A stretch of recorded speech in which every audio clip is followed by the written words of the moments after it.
So earlier this week, Waypoint put out an in-depth behind-the-scenes look at the Halo series, and if you enjoy the games, I would definitely suggest checking this out because there's a lot of good details in there and some stories that you probably haven't heard.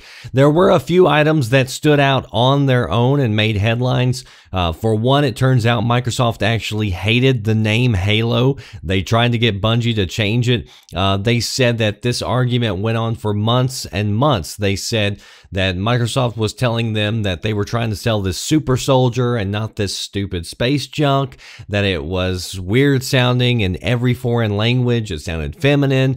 They had all these different reasons as to why the name should be changed and shouldn't be Halo. They said at some point Microsoft finally gave in and said, well, fine, if you're going to keep the name Halo, we're at least going to do a subtitle. And that was before subtitles were really a thing in games. They said Bungie came back and thought that that idea was dumb because Microsoft wanted to call it Halo Combat Evolved. So that's how we got the first title. But Bungie said they were basically saying the same thing that Microsoft was saying about Halo, how they thought that was a stupid name and it wasn't informational and it wasn't really a good grammar or anything, which now kind of looking back, it's hard to imagine that game being called anything other than Halo, but there was a huge dispute about it at the time. But that wasn't the only thing that was brought up in this article. They also talked about how the original Halo almost had multiplayer cut from it entirely. And it was on the chopping block up until the very end, which would have been totally devastating for the series. Because I still remember basically the only reason why I played Halo so much was because of the multiplayer. We would have friends over, we would have these LAN parties in order to play the multiplayer, because at the time it actually didn't have like Xbox Live like it does now. So you had to find workarounds for that back in the day. But the biggest takeaway from this story for me was this statement. And they were talking about a meeting that they had about Halo 2. And the team was asking for another year to deliver the game that they wanted to create. So Bungie was asking Microsoft for an extra year to develop Halo 2. Microsoft bosses took a vote to either give the team an extra year or to say, no, give us the game early. And all the bosses voted to ship it before it was ready. And this story is coming from Ed Fries, who was the Xbox boss at the time. He said he walked out of that meeting claiming that he was ready to quit right then and there if that was their final decision, which got Microsoft bosses to reconsider their vote, and they ended up giving Bungie an extra 6 months to finish the product. So they didn't give them the year that they were requesting, but they didn't say, hand it in to us right now.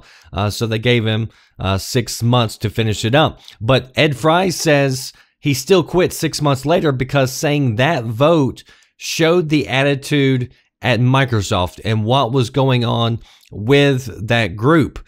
And Bungie also, ended up leaving Microsoft because they said they wanted more creative freedom. So there's two big players right there in the gaming world who left Microsoft because creative freedom wasn't given by the team.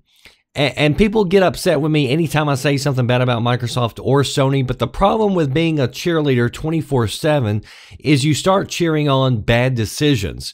And I don't think that this is a problem that just happened with Halo a few years ago, because over the years, I've read a number of articles from different devs who have complained about Microsoft pushing developers into directions they didn't want to go.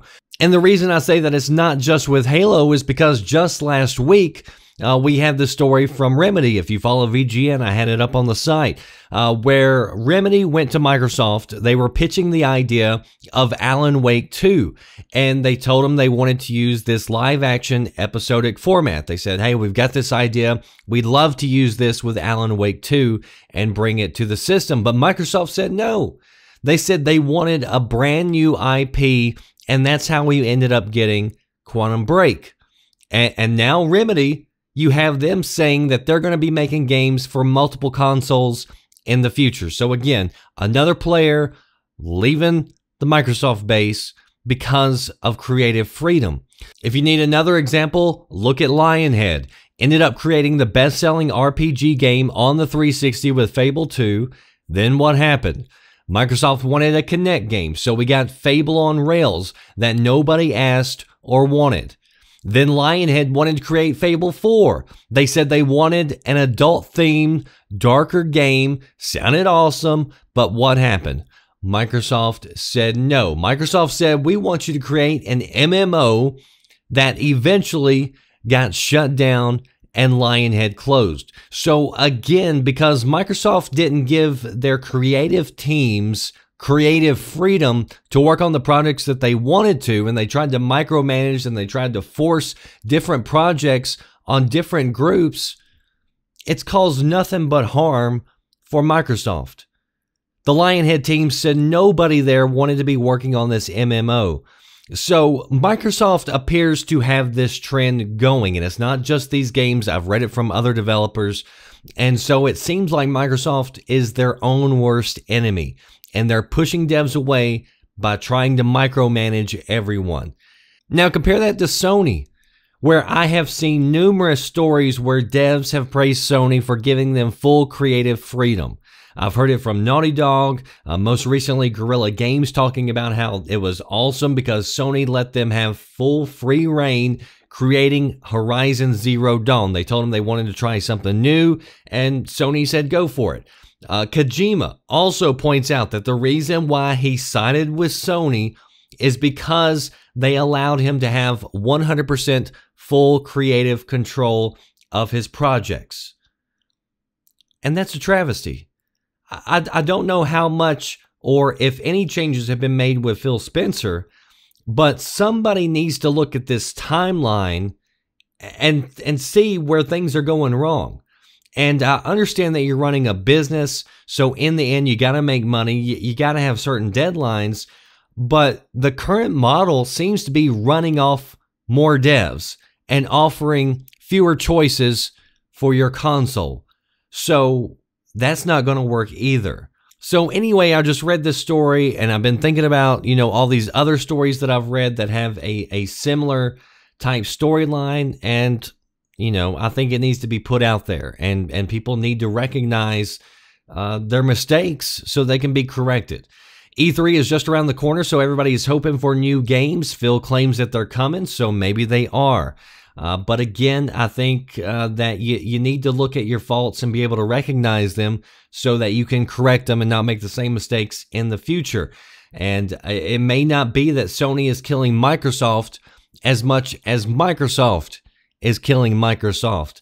I do apologize because I know my voice is raspy and it sounds terrible. I've actually had to cut out a lot of points where my voice cracked, and maybe I left some in. I don't know.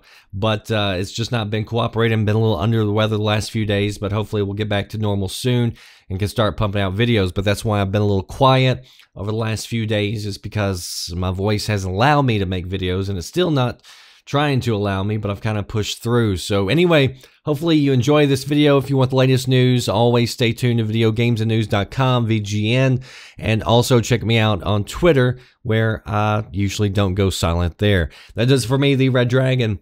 I'll see you next time. Thanks for watching.